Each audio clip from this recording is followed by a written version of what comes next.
Is now Tuesday at 11-ish, and you're watching the live stream of the Tattoo Weekly, and we live stream every week. So this is the part in the beginning where we're making sure that everything's working. So if you're tuning in on YouTube or Facebook, then let us know that it's working for you in the comments, and tag a friend that might be interested in tattoos. So I'm going to officially start. Welcome to Guy Aitchison's Reinventing the Tattoo Network, where tattooers, apprentices, collectors, and the curious are all encouraged to join into these live streams, to join us at real-world events, ultimately to share, inspire each other, and ultimately create better art and tattoos together. We're beaming out pretty much every day, and with all your help, have actually turned into the network of amazing live and on-demand tattoo shows that, well, I guess that we're all interested in watching. So, anyways, thank you very much. You could find Reinventing the Tattoo in all of these fine places, either of the app stores. That's both Apple Store and the Google Play Store have apps. Just do a search for Reinventing the Tattoo. YouTube, of course, Reinventing the Tattoo. There's a Reinventing Roku channel. It's got 12 to 15 channels of all of these shows replaying, and at any given time, 24/7, including the Drunk Critique channel that we will probably take down at some point. But it's fun if you get there now. Anyways, we're also in all of the major podcast directories, Apple, Spotify, anywhere else. Just do a search for Reinventing the Tattoo and you'll find it. Except for the book. The book is out of print. It's like a crazy amount of dough on eBay. But you can always go to reinventingthetattoo.com and then join the newsletter. It's awesome. We won't spam you, but we probably will suggest, if you're a tattooer or an apprentice, joining or grabbing one of the courses. But there's a lot of free programming too. The full event schedule with all of the weekly programs like this one are right there on the homepage of reinventing.com. There's a little, there's a video, so we've got Reinventing 24/7 there. It's just like the Roku channel. You could watch some of the shows. There are lots of professional development courses, over 20 world-class tattooers, and ultimately the Reinventing the Tattoo Canon and the Evolution classes, or the Monday classes. They're all awesome, and the reason why we're able to do all of these free shows. Okay, I'm going to plug the sponsors real quick. Let's see, we've got worldtattooevents.com, the largest, most comprehensive website for tattoo conventions. Alex is awesome. He's updating it nonstop. Oh boy, I'm very tired from the tattoo gathering. Let's see, we got tattoonow.com, Computer Geek for tattooers. Ultimately, Guy Aitchison, GuyAitchison.com. He's got some prints, he's got books, and all the right stuff. That's all of the intro I have in me. Whew, tired. How goes it? That was a great job, Gabe.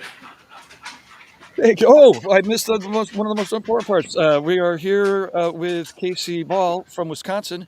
He hit me up just before the tattoo gathering and was like, "Hey, wait, I'm hope you were the one that hit me up about the Blackwork artists, right?" No. No. Oh, amazing. Okay, you're just an awesome artist that we have on the show. Okay. You're involved with Reinventing the Tattoo, and well, anyways, okay. So we have Casey Ball here, and I've got a lot of his pictures loaded up here in the background, and I'm going to pass the show to Fawn before I make another faux pas. Hi, Casey. Thanks for joining us today. How's it going, Fawn? I feel like Gabe and I are both kind of like running on fumes from this weekend. I traveled by van out to Massachusetts and back, and Gabe's just also getting settled in. And I feel like it's the normal chaos after an event that we have as we're settling back into life. So, like, I guess that's part of the Tattoo Weekly for a lot of us. What have you been up to for the past few weeks?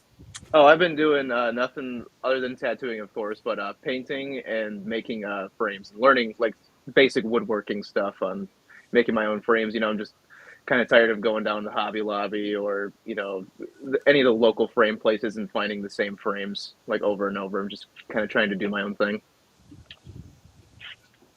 Awesome. Yeah, it's funny. We have the computers, working for us, so it's like it's relentless. It's like every Tuesday at 11, we have somebody booked. This is awesome. Now, are you part of the Reinventing groups, or is that how you ended up with on the show? Oh yeah, essentially. I mean, I'm a longtime follower of Reinventing the Tattoo, since youthful days, and now following it through the all the online stuff. Yeah, sweet. And then people could find you in Wisconsin, I believe. Yes, in Williams Bay, right over by Lake Geneva, basically a popular tourist attraction in the southern Wisconsin area. Awesome. And do you own the studio, or are you? Yes, I do. I do own the studio. There's one other artist. Her name is Haley Janice. She's a wonderful artist herself. She does a lot of black and gray work. She's also my partner in life. So Fantastic. That's great. And how long's the studio been open? 5 years now. Awesome. Hell yeah. Yeah, This we is love cool. it there. Look at this. Yeah. How long This did it is take really for a you cool to? piece. That was it. I said, this is really a cool piece. Oh, thank you. I don't think I've seen this one before. It's funny. That's an older piece that I just got to brush over. From like that's Mhm. probably a 4-year-old piece that I got to put a nowadays look onto. It felt really good to look at an old faded piece and make it pop again and bring it back to life You to know, where it should be. I love working and like reworking on old tattoos of mine because it's like it's almost like the tattoos you make are time capsules of where you are in your career and all the tricks that you have under your belt. And I think when it's been like 4 or 5 or 6 years and you have the chance to like come in and rework your own work, there's two really cool things that happen. Like you get to like put that polishing layer on and make sure it's gonna like stand the test of time. But like I really love the idea of almost like collaborating with my former self, like taking all the Yeah. things that I was trying to execute at the best of my ability then, and then just like seeing how much I could level it up just in one piece. Yeah, Um, that's a great way to put it. So what did you add to I, it? Is it easy to talk about, or is it? Because Yeah, I obviously think all it's this like extra stuff. Yeah, cool.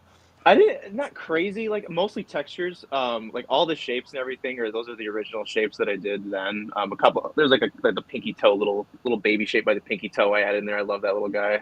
That little guy.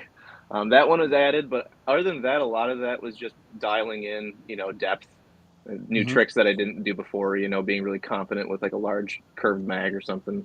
Yeah. You know, And when you did it the first time, how many sessions? Probably I think two real quick like Yep. sessions. Like I mean, it's like the top of the guy's foot, and this was like one of his first tattoos, which is pretty brutal. I think. Yeah, and the top of it was I find the skin is, or I don't find it. As a tattoo client Sure. and knowing people, I find that the top of the foot as the skin is kind of it could be crazy. Yeah. I mean, it's definitely one that I think is a danger zone for new people. Like I didn't expect the guy to sit so well, but a lot of clients end up being rock stars, and he was definitely one of them. Nice. I have one of my foot that Nick Baxter did probably, or maybe 20 years ago now, and it still is in there like wicked solid. And then another artist did my other side, and after 2 times, he's still like, "Motherfucker, I want to give it a go again." Yeah. And my wife, one of the tops of her foot just peeled off like a fucking decal, and then the artist was like, "Oh, I'm not gonna let that happen again," and then did it like, and then it fucking peeled off like 3/4 of a decal. It was nuts. And hmm. but our other side has healed fine from the other tattoos. But in any event, that's the top of the foot's and I suppose the top of the hands here, you've got some crazy skin action going on here, huh? Oh yeah. That guy sits through like anything. He's like one of the artists or one of the clients who, like truly understands like if you want to get like the top of your hands and fingers done, like especially the finger zone, like you're gonna probably need to sit for at least 3 sessions, 2 sessions. Uh-huh. And how many sessions is this after? That is that the knuckles pass on that one is 2, which we're going to Oh, be doing a third one here coming up soon. yeah. And the way I see it healed actually looks pretty decent, although the edges are everything always needs more black. Sure. And the edges are hard. That's the spot that's going to come out, right? Yeah. Keep doing it. Eventually it'll stay. How long does it take to for clients to do well, I guess you said the top of the foot was their first one, and is this fellow a collector or? This fella's definitely a collector of mine. This is one of those clients who got like the hook was set relatively quick for him. Like we did a forearm piece on him and it ended up turning into 2 sleeves. I do love the way these hand pieces are executed. I mean, my hand comes all the way down to my knuckles, and then one of the things that I love about it, like being bio, is like each finger is its own tiny little sleeve, Yeah. and these are the same way. Like each finger on its own is its own element, but when you bring the hand together, they actually still are cohesive. And after seeing that on my hand, it's one of those things that I kind of look for in other bio hand pieces. It's like, don't chop it off at the first set of knuckles. Let it kind of come down and let the fingers be part of the anatomy of the new piece. And I really love that both of these pieces have been considered like that, but I especially love the right hand because each finger is different along the way. Hell yeah, thank you. Yeah, the mini sleeve thought is definitely. I was thinking about that actually while doing his hand, like looking at it, like I wonder if you took not all the way down to the fingernail, but just treat it like it's an upper arm or upper bicep. Mhm. How much Yeah, I different it did could want look. my hand to come all the way down to the fingernails, but once we got to like the second knuckle, I was like, that's far enough. That's okay. I'm all right with this. This is a delightful change of pace. Yeah, I tried to send some diversity in there. That was the a whole inner arm is self-made scar cover-ups. So that was definitely Okay, different type nice. of skin to work, but it was a treat. I'm proud of the fact that it is able to actually heal well on top of all the scarring. Yeah, now that I like really look in there, I can see the shadows from some of the scars, but like for such a symmetric radial design, you did a wonderful job camouflaging in there. I like the way that you actually like delineated the veins and the leaves to kind of Yeah, like contour the scar tissue. That was a really thoughtful way to camouflage that. yeah, that is Very Thank you. nice. nuts. Thank That's you. It's terrifying the day I did I, that. I bet, like for the client, undetectable. That was that's one of the best masking jobs that you can do. I mean, because those patterns are often pretty tricky to mask like this. Like, and if you didn't tell anybody, they wouldn't know. Oh, thanks. Yeah, I tried treating it like just a regular cover up, but just didn't have to consider, tones or any kind of values. I just had to consider like, raises of skin. But using like little tricks that a guy taught me, with just using circles, you could like see a lot of circle patterns in there just to break up stuff. That was really convenient for me. Mm, Mhm. I awesome. really love talking about cover up techniques and stuff with Guy and how to like manage scar tissue and things like that. We've Yeah, had some really wonderful discussions on how to like manage scars over multiple sessions. Um, you know, there's a lot of tricks that we can, as tattooers, if we see our clients regularly, we can like almost minimize the scars. Like one session, the scar might still be visible and raised, but after 3 or 4 passes, that scar even starts to lay down flat because we've re-traumatized the skin, and the skin yeah, has to re-heal, and the collagen is reactivated. And um, I love talking cover up technique with Guy. yeah, it's the best. So clearly you're down with the color too, huh? Woohoo. Yes, yes, I love. I was definitely not confident with large saturation areas for a long time, but now I'm finally feeling up for the job. Nice. And so, how long did it take for you to build up a clientele of what you're looking to do? Presumably you're doing what you want to do these days. Yeah, I'd say so. I mean, don't get me wrong. I still do like the walk-in style stuff or like the real Mhm. quick little bangers. You got to do that stuff. But Awesome. probably I'd say till right now, like all 9 years I've been cracking at it now. Like, Sweet. Oh, you that's know, awesome. Yeah, I mean, I appreciate that. A couple of my favorite shop owners, they're booked out, forever, but they'll go in every other Saturday, just to take care of their shop's yeah. walk-ins. And it's good. Now, obviously, you're down with the painting or have a practice of painting too. Care to inform us? Did you go to like an art school, or were you painting before tattooing, or what's your relationship between the two I mediums? grew up airbrushing, like with my uncle. My uncle is a phenomenal airbrush artist. His name is Michael Ball.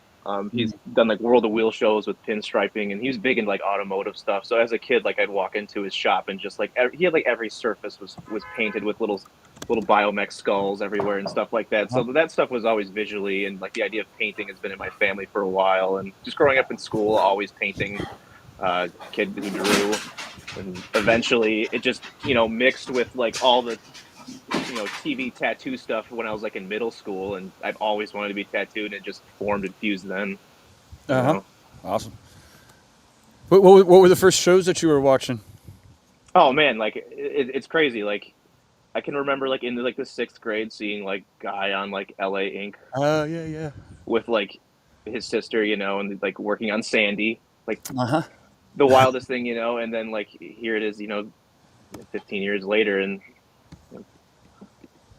same stuff. Yep, it's fun. You know, one of the things I appreciate about the way that guy designed the evolution curriculum is that every 4 months it kind of cycles through, and so it's like every 4 months, or every 4 months the whole crew's like working on, or they're back to the pattern, right? It's whatever they're doing crystals, but 4 months later you could do your crystal a little bit better, or your depth a little bit better, or whatever. Hmm. These are sick though. Thank you. One of the Yeah, I topics really of the like. weekend. Oh, I'm sorry. I was going to say one of the topics of the weekend was finding your style. I was just kind of curious as you like first started tattooing. Most of us are kind of hungry to do anything and everything when we first start. But when did you kind of start narrowing things down and kind of like finding your style or your styles? I think right away, like I always knew I wanted to like play with biomech stuff. I was always trying to like learn the other things too first, and like I didn't have like a formal apprenticeship. Like I always wish I did. I tried like a little bit in my area, and um, I got to ended up just poking around on the internet and like watching all like the Vice tattoo age stuff. Like watching all those videos were really inspirational for me in my youth. And I knew I wanted to work big, uh, young in my tattooing career. Um, and I don't know, I've just been pushing that goal ever since.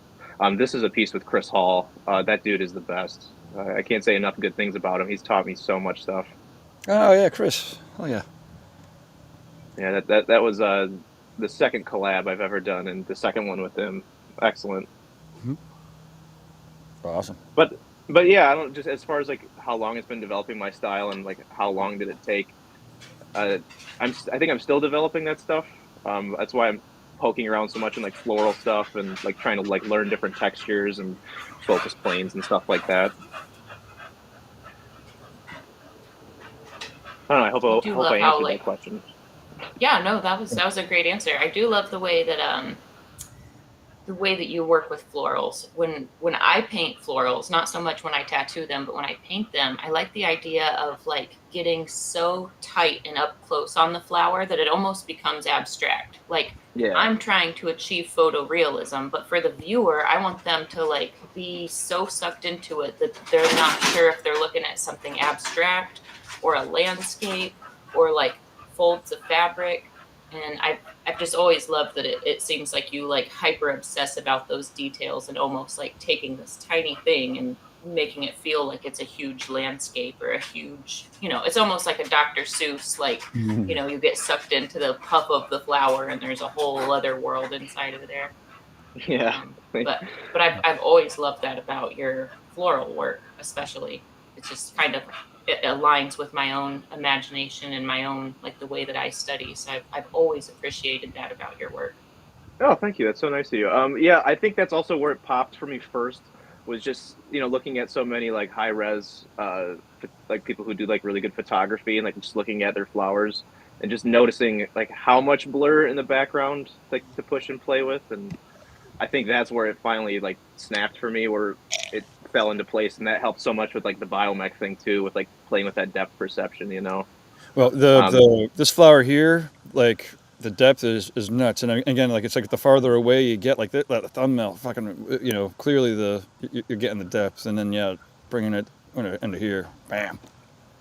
yeah, and funny enough, I painted those daisies first, and then like as soon as I finished the daisies, it's like okay, like now let's go play with this, do some Uh-huh. mech, and then now it's going to be I'm working on a spider right now with some of that depth perception, and then right away after that back to mech. Mm-hmm. Nice.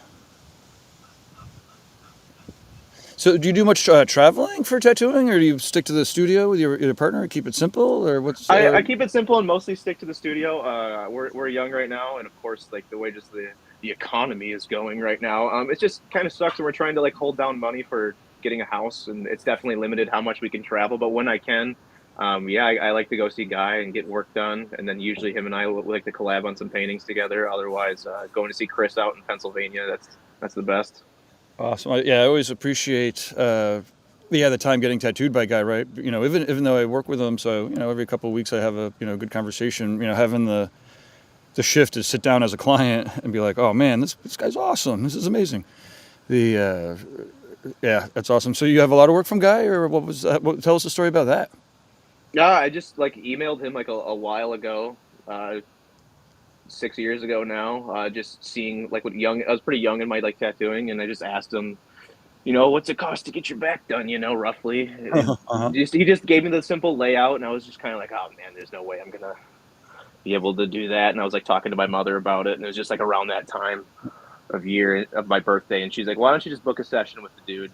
She's like, you're gonna learn so much from him, and just the rest was history. So it's like after that, it was game on. So ever since then, I got a right arm from him, I got a left arm from him, I Awesome. got my back done, and we have plans for the chest here in about a year or so.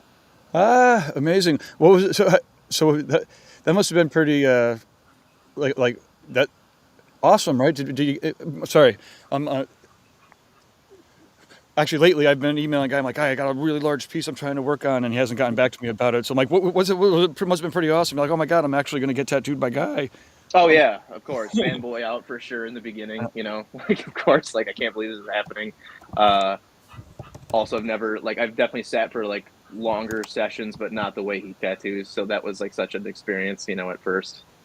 But yeah, it Sure. definitely opened my mind up to like what collecting can be like and the idea of a suit. One of the things I like to consider often, because like I'm a tattooer, but I'm also very passionate about my collection. And I think one of the things that is nice about being able to collect the way that I have is it's like the best way to learn from the people that we look up to. Like I could take 100 reinventing courses and it wouldn't be the same as that dedicated time and attention where it's just me and Guy and we can have the conversations about anything I'm curious about, anything he wants to share. I can actually like watch his techniques and feel them, and I can like consider how he handles the skin, how and when he applies Bactine, like all of those things that like I could watch video after video after video, or I could take countless seminars, but to actually have that like one-on-one undivided attention with him, I feel like I probably learned more in those hours than I did in the years before that. Oh my Um, God, yeah, that's where all the progress I think stems from is being able to be a fly on the wall the whole time you're there. I mean, that's the best, and that goes for not just Guy, like any like that's my number one thing I tell any like artist that's talking to me about like getting better. It's like go get tattooed by your favorite, like whoever it is, or just someone who you think is incredible. Like you're gonna learn it like so much from them. Could you think of some of the more memorable, lessons that came out of, either getting tattooed by Guy or some of the other artists that you're talking about? Uh, how to treat a client like a long term client who's it's not just a tattoo you're getting a fucking experience, like it's really everything. I mean, I think learning just how to work large scale quickly that's opened up such like Pandora's box too, like not focusing on all the little details like right away, and like trying to look at everything dynamically as a whole rather than just this is what I'm doing today in this session. Like that focus on like the entire piece is like it was big. Yeah, cool. I mean, the client experience, I mean, you can't not hear it, right? When you're listening to any of the podcasts about tattooers, and how many times we all know like we have great tattoos from asshole tattooers, and when people are like, "Oh, that's a great tattoo," it's almost worse. It's like, yeah, it's a great tattoo from an asshole, you know. But the mediocre tattooers that have great personalities and can give you a great experience. Again, the client actually still feels better about themselves because they have the tattoo and it was a great experience and they learned something. Now, the sweet spot is awesome art with meaningful Yeah. tattoos that mean something and have a great experience to go along with it, where the artist is able to contribute spiritually or emotionally to what's happening with this tattoo and the client. But again, there's so many different types of tattooers and clients. There's no one right way, I suppose.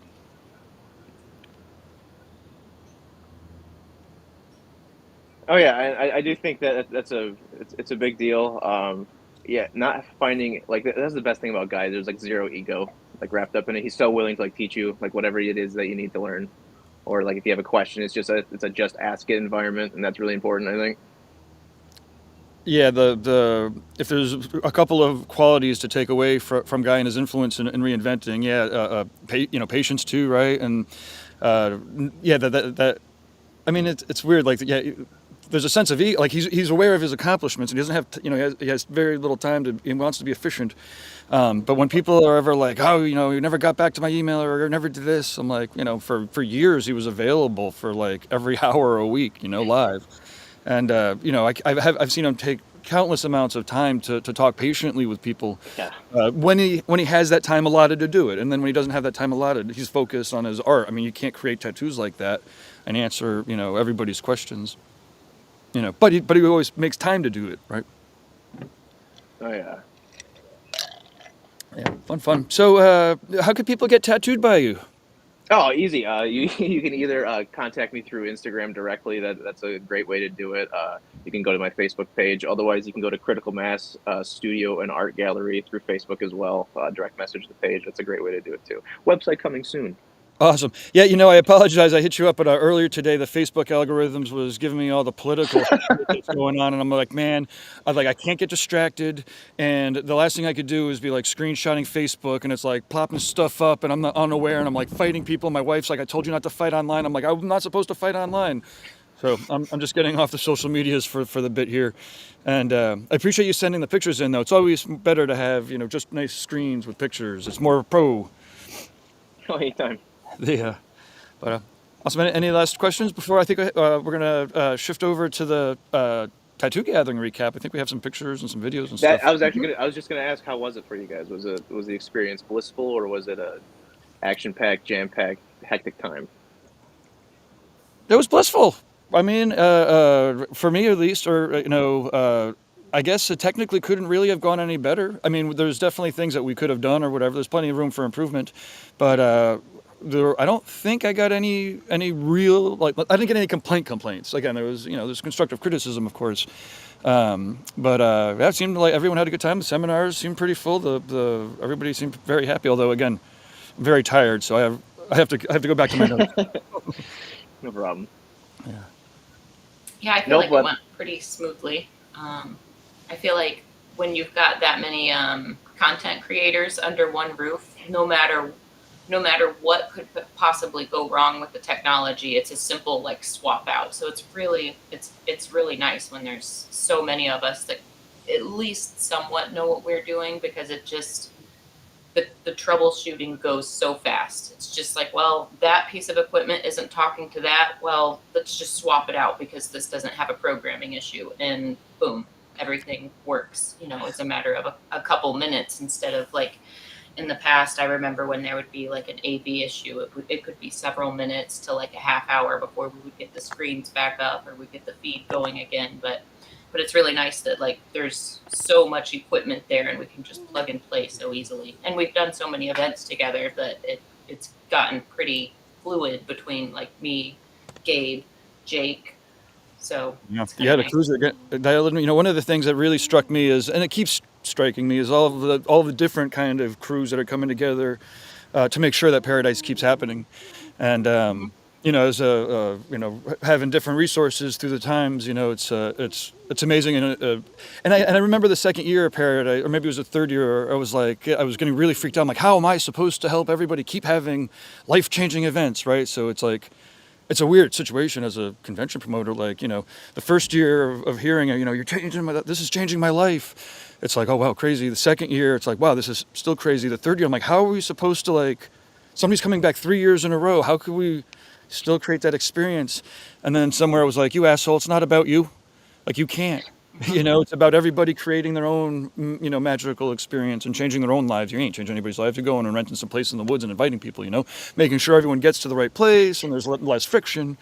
And so that's really for me, some of the lessons. And again, people from the different sections, different companies and different tattoo shops, everyone wants to, keep making it happen. So it's going to Yeah, it's going to keep happening. We have actually solidified the dates for next year. We'll get the site changed over, and yeah. So yeah, I guess it couldn't have gone better. No, Perfect. take it back. It could have gone Great. better, but it went as great as it was supposed to go. Yeah. Yeah, I on the closing panel we talked a lot about like, you know, the our thoughts of what we could do to improve and kind of our thoughts of like just the Paradise gatherings like as a whole. Um, and it is one of those things like for me as an artist, it's kind of like a full circle moment because when I went to Keystone years ago, that really was a pivotal like change in the way that I worked. So it really is cool to go from being like basically just a student that showed up hungry to learn anything from any artist who was willing to share to actually being part of the team and helping get the information out there to other artists that are in the same position that I was. So it's a pretty cool thing. Like, you know, years ago I didn't know Gabe, I didn't know Derb, I didn't know event promoters then. I just was attending the best, most educational events that I could find. So the fact that I landed at Paradise and the fact that I landed at Hell City, it I feel like that wasn't a coincidence. Like Oh, you no, guys have and your really key. carved out. Yeah, you guys have really like carved out like the educational spot as far as conventions and tattoo events go. And I don't know if I express my gratitude enough, Gabe, but like it's a pretty big thing. Oh, well, likewise. What I was saying is your key. Like you know, not only did you end up, you know, helping around Hell City and Paradise, but like you know your shit, your key. You know, vital for the you know, for moving it forward. And again, that's like, you Yeah, I know, try to give back. it's amazing when yeah, when like it's not like everyone's different. There's unique flavors. Everyone's got different personalities. Everyone's very colorful, but you know, for the most part, everyone's pushing in the same direction, and it's hard to get out to Paradise by accident. Um, so yeah, we're pretty excited. So like I said, we now have another round of infrastructure in place, and we're fresh off of a great show. So it's we you know I'm ready to. We're going to do our best to get everything solidified. So before the, you know, whatever it is, Black Friday, Thanksgiving, turkey killing, madness. I mean, gift certificate, half price, whatever. Like during those sales, we're going to try to make sure that we're not dropping our prices. I don't think, but we will have like extra T-shirt or sweatshirts and caps or something. I don't know. Point is, we want to turn it over right quick, get confirmations from people, switch the schedule over, and yeah, do it again. Ugh. Yeah. I need to go to sleep. Yeah, I think we all need to catch up on sleep. One of the cool things about Jiminy Peak, have you been there, Casey? Mm-mm.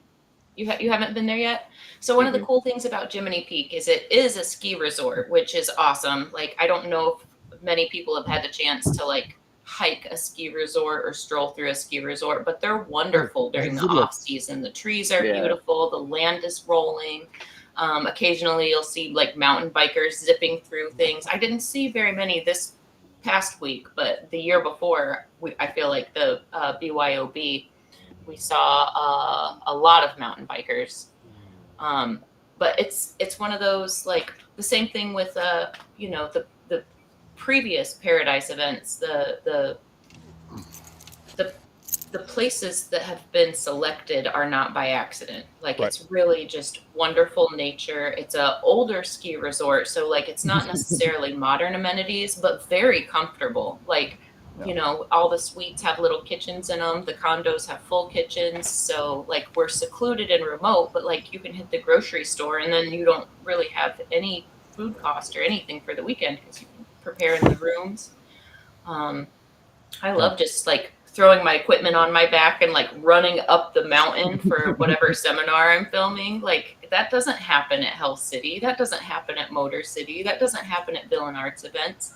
But like when we're out and we're like in touch with nature, like even if you're not a hippie that feels like it's important to commune with nature and to like ground and be one with our universe, even if you're not of that mindset, it's still just a wonderful place to gather with like-minded artists and artists who are either hungry to learn or hungry to teach.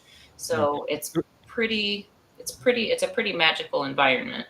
And that wasn't, that was deliberate. My wife teaches infants, right? So for as long as I've been doing computer stuff for you guys, been tattooing, she's been like intentionally creating environments so that the human brain can develop and where it's at in that very, those last, the fourth trimester when the brain's kind of forming. I mean, it's continuously forming, but it's a very vital time. And but so the environment as the teacher is very much at work in her work, and then kind of like intentionally stacking the deck, right? So it's like you give people a lot of choice, but it's a choice that's controlled. It's picked, it's curated, and so it's a fun. Oh, it's just like, so I blame all of that on my wife, is what I'm saying. She's like, excellent at helping me figure out how to help other people, and then yeah, so it's crazy. You can Well, really turn around however and however it came together, it does make for like career changing events, life changing events.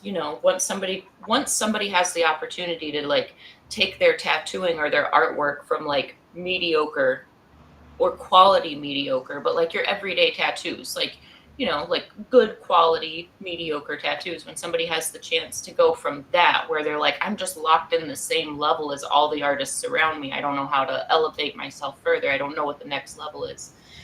When you attend a Paradise event, you are given many steps up. Like if you only listen to a few seminars, or you only listen to a few of the panels, like you're going to take a lot of things away from those panels, and then you get to go back to your hometown or your home shop, and you can immediately apply those things, and you can see, like, speaking from experience, you can see like immediate growth after taking in all of this attention and information from all of these other artists. It's one of those that's like, it's almost like when you take two balloons and rub them together, they share the same yeah. static electric charge. So when you get a group of creatives together and we're all like shimmying and moving our creative energy together, it becomes contagious. So like one thing that one person's doing in this group is going to affect all 10 of the people that are in the room paying attention or not paying attention. It's almost like uncontrollable wildfire of skill and creative energy that just bounces from one person to the next. And you can't go home and then not share that with the people around you, or not share that with your clients.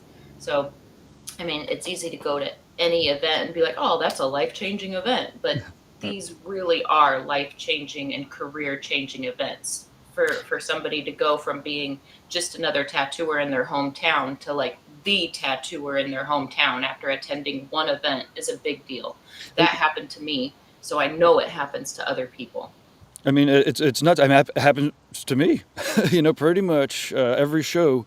There's somebody that was coming through, or a couple people that were coming through, or that's a connection that I would have never made otherwise, and they've been long lasting, and it's so and I got to, some of the so many of the opportunities that have presented themselves is because I went out to the mountain, fucking brought everybody out, and went through the fucking headaches, and it's not convenient, but on the other hand. Yeah, it's so let's not don't tell too many people. Definitely don't tell any assholes. I feel like it'd be too inconvenient to get there for the people that Yeah, you know of that. It's almost like the trek to get there is part of what makes it special. Sometimes absolutely. people will be like, I don't know, it's that far away from Albany, that's kind of inconvenient. It's like, right, but stop at the grocery store. It's not like you need to like come and go and have all of these other events around town. Like, come, Yep. commune, be with your fellow artists. And it's funny how like we'll be, I'm guilty, I always go to the grocery store and get taco stuff or breakfast stuff or whatever, but like there's what I bring, and then there's also like the breakfast, like the group breakfast that happens. So it's like you could walk down the hallway in the hotel and you just like smell where the good food is, and then all of Yeah. a sudden you'll be like minding your own business making dinner, and the next thing there'll be 10 fellow artists around, like, I'll hmm take some tacos too. Speaking of, if I there's don't any know any. tattooed chefs, get in touch before next year. We have condo parties. Yeah, I don't know another event where it's like we all go back to our room, but there's these texts that are happening for us to like get back together and eat and share, and like I said, commune. Like, those of us that smoke, you guys all know that I'm a pretty avid cannabis user. Cannabis But I enthusiast. love communing with other artists that use cannabis like that, because it's one of those things that kind of like helps our energies intertwine, and it just kind of helps the walls come down, and we can see that one another are just like, even the artists that we look up to, they're still just busy working artists. Like, Yeah. even though they may have more bags of tricks or more tricks in their bag, they are still like grinding the same way. We're all still, kind of like, our schedules are our Bibles. We have to like refer to our schedule for everything and make sure like our obligations are met. We all have to make sure that we're like taking care of our bodies, eating right, stimulating our brain with the right things. So like, it just becomes one of those, you get to see that no matter how high of a pedestal you hold an artist on, you get to see that they're still human, and you get to see that we still have the same daily struggles, and we still have like the balance between our personal life and our work life. So sometimes, even if you don't take any new tricks out of it, just walking away realizing that you're in the same boat as the artist that you're looking up to. Like, the things that you're frustrated about, they're still frustrated about. Those are life things, and not to be discouraged. Like, that's just part of it. So it's pretty magic to just have that communal feel. That might sound weird and hippie to call it a communal feel, but That's what I was going to say. I was like, yeah, like the algorithms think we're hippies, and I apologize to any deadheads, and I appreciate the dead, but like, it was always leaning us there, and like, no, we're not quite there yet, or not there yet. We're not there. We're like, this, take a right, or left. But no, it really is pretty phenomenal, and how everyone's, again, everyone's pitching in to make sure that it happens. And I guess, almost, not in closing, but almost in closing, the last thing I have to really say about is, I'm very thankful there was enough support over the weekend that I'm pretty sure that. What I was going to say is the one of the things that's great about attracting this kind of crowd is that they're very awesome at giving us the feedback. You were talking about the closing panel, and I'm pretty sure because of a couple of different supporters and sponsors, we should be able, if everyone does what they say they're going to do, we're not going to go full tilt, and should have the resources to connect all those dots and implement all that feedback and facilitate it. So hopefully it'll just keep doing its thing. Thanks to everybody. yeah. Did you have a chance to get any of those testimonials uploaded for? They're all Spring Break? sideways. So I don't have any footage. Sorry to say, people have to tune in next time. Well, I got to listen to, I got to proof listen to all of them, and there were some really touching testimonials about the weekend. So I'm looking forward to watching those come out edited, and seeing what all is done with them. I feel like at the closing panel, we were talking about ways that we could like improve. And one of the things that came up over and over again is, how do we get the word out for artists to understand how crucial this is to attend? Like, yes, it's worth the hassle to come to, because you're going to take so much away from it, and you're going to be so like non-distracted. There's not going to be disruptions or anything, which is what I like about it. But I think once we have these testimonials and we can like sprinkle those into all of our feeds for the next year, I think these testimonials that Lauren captured are really going to kind of be a game changer, because everybody she talked to was so thoughtful and so filled with gratitude. So I think once people start seeing like how this impacts all of these different artists in all of these ways, I think there are going to be a lot more people jumping on board to see what it's about. Yep. Oh, awesome. Well, I think I'm there. I'm done. I thought I had 8 minutes more in me, but I don't. Well, I mean, we could wrap up 7 minutes now. We could wrap up 7 or 6 minutes early and tell everybody we'll see them next week. Perfect. That works for me. What do we have lined up for next week? Oh, give me 2 seconds or a little bit more.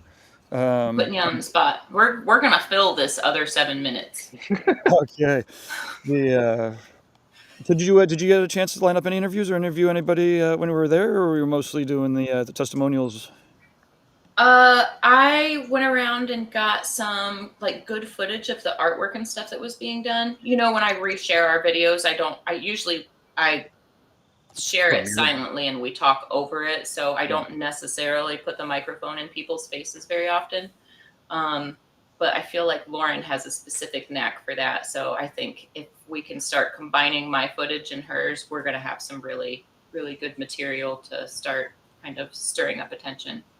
Awesome. So let's see. So Marcus Lund is scheduled, as well as we have an upcoming interview with Haley Adams. So I'm not sure which one's next week and which one's the week after, but I know that they're scheduled. Again, we have our computers doing the facilitating for us like a relentless invitation fucking terminating machine. And but I'm excited. Like now that the bulk of the gathering's behind us, we'll have a little bit more resources. I'll have a little bit more time to help prepare us for this, and we'll go from there. Cool. And if you guys care to see my recap of the event, and I'll probably snag some of Lauren's footage as well, tune in Thursday nights to the Tattoo Collecting 101 show. We'll touch on a lot of these same things, but it's going to be more directed towards collectors. So I would like to encourage more collectors to come out and experience this community as well. So I'm going to speak about a lot of the same things, but to a little bit different of an audience. So if you're a tattooer and you want to share stuff like this with your clients, and you want to kind of help your clients to be better collectors, direct them to our show on Thursday nights, and we'll have a whole same information, just kind of a different angle. Awesome. And thanks again, Casey, for rolling with it. You got two convention people right out of the gate. So we'll do it again sometime. Hey, anytime. Right. Gabe, thanks for all you do with reinventing. Fawn, same to you. Your art rules as well, by the way, and I love your collection. Thank you. Thank you very much. All right, guys. Well, I'm going to hit the end stream button, and we'll talk to everybody next week. See you guys. Later.